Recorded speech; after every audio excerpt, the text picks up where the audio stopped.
You're listening to Where You Live with Gene Sullivan.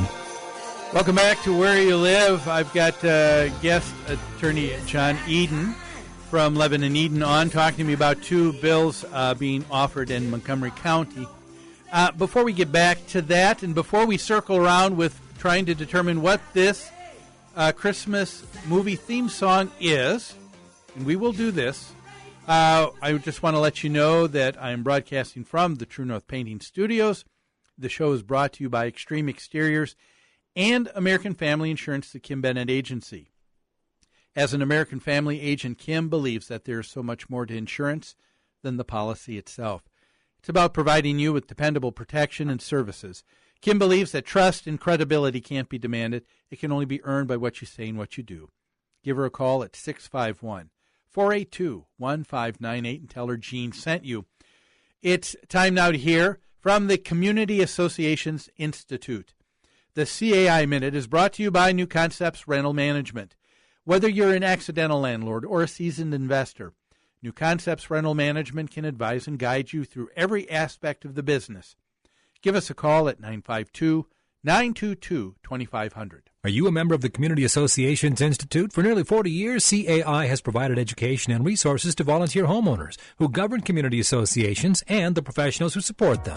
Visit caionline.org to learn more. The address again is caionline.org. CAI helps community associations board members by providing online resources, in-person training, and hard copy publications written by association management experts.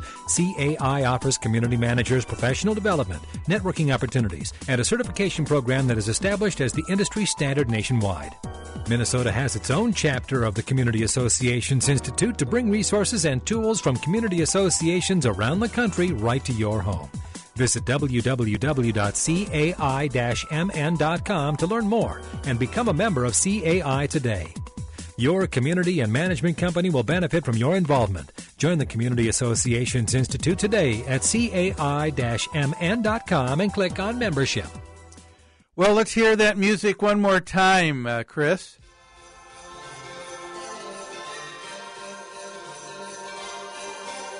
I think I know what this is. Do you, John? I don't. I'm at a loss. This is a National Lampoon's Christmas Vacation. It is. Nicely done. Which should be required watching for everybody. Yes, agreed. This is right after It's a Wonderful Life, National Lampoon's. And Die Hard. That's a good Christmas movie, too. Yeah, I guess so. Well, I feel redeemed, partially. But I thank you for your help in the other segment, John. And now let's get back to Montgomery County. They had two bills, one that was called the Landlord Bill, the other the Training Bill. This is Bill 4515, and it would require additional training for newly elected or appointed board members to their HOA. They would be given, I think, within 90 days of being elected to their board, a volunteer board, that they would have to do some additional online classes that they would have to go through and pass. They say volunteer boards often wield considerable power over budgets and other matters affecting residents, and there have been problems with boards holding closed meetings, failing to provide members with requested information and other issues.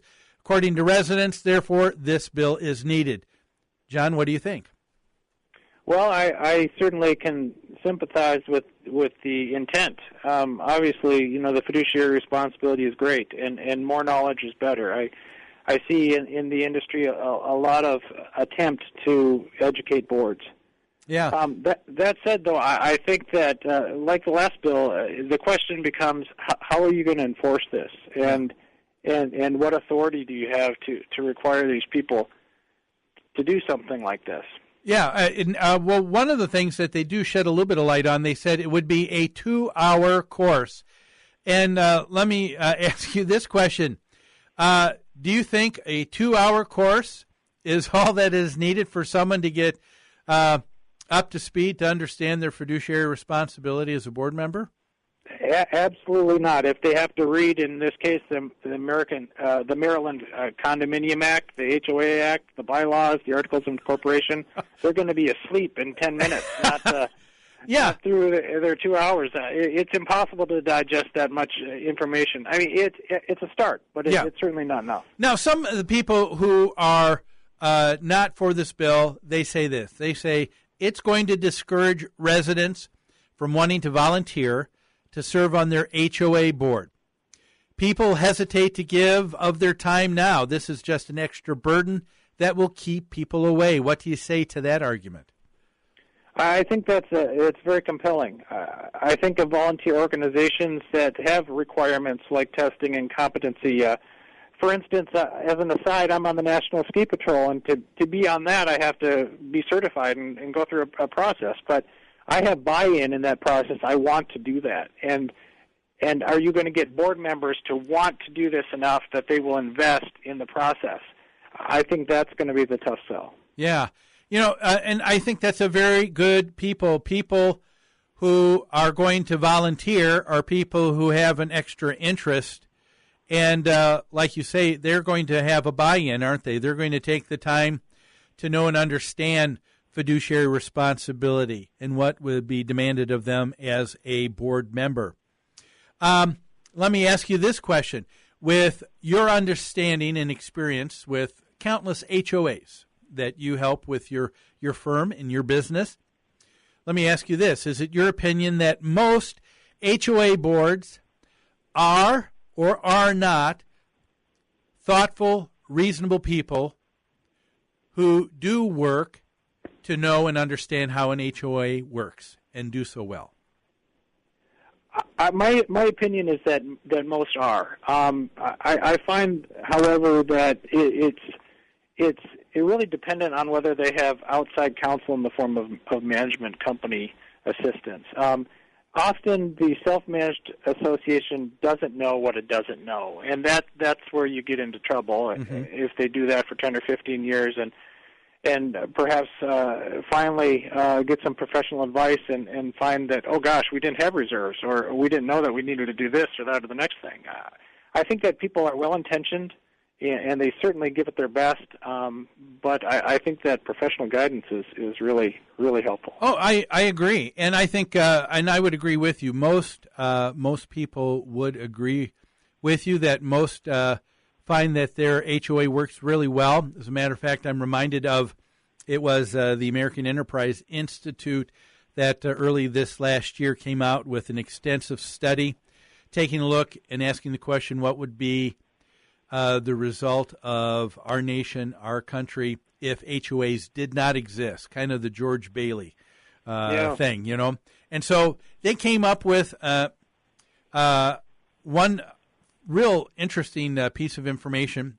They surveyed countless numbers of homeowners living in their HOAs, and they found that 90%, or just over 90%, of all homeowners that they surveyed said that they believe that their HOA board has their best interests at the center of their heart and do a better job. And you compare that to what people in society think of the confidence level of Congress, for example, which is currently at 14%. So to me, that seems to me that sometimes there can be a little bit of a disconnect with a politician sometimes. It almost seems like do as they say and not as they do. I mean, how many times, John, do you know of anybody on a county council, city council, state legislature, federal government that's required to do any kind of required classwork before they can serve in that position? And arguably, I would say that the number of people that they are responsible for and the budgets that they're responsible for certainly overshadow what an HOA does. Don't you think? Absolutely, that's so true. You can get elected in America on not much, and your responsibility is far broader. Yeah, to me, it seems like for me, I would be hesitant about this, not because I don't want learning. I'm very much for that. That's why I love doing this show, and I like and love being a part of continuing education. because it is an important thing to sharpen your skills. And I think a lot of good people do that. Well, hey, that's about all the time we have for today's show. John, as always, thank you so much for taking time to weigh in on this. My pleasure. Happy holidays. Happy holidays to you. Folks, that is John Eden, attorney and partner with Levin and Eden.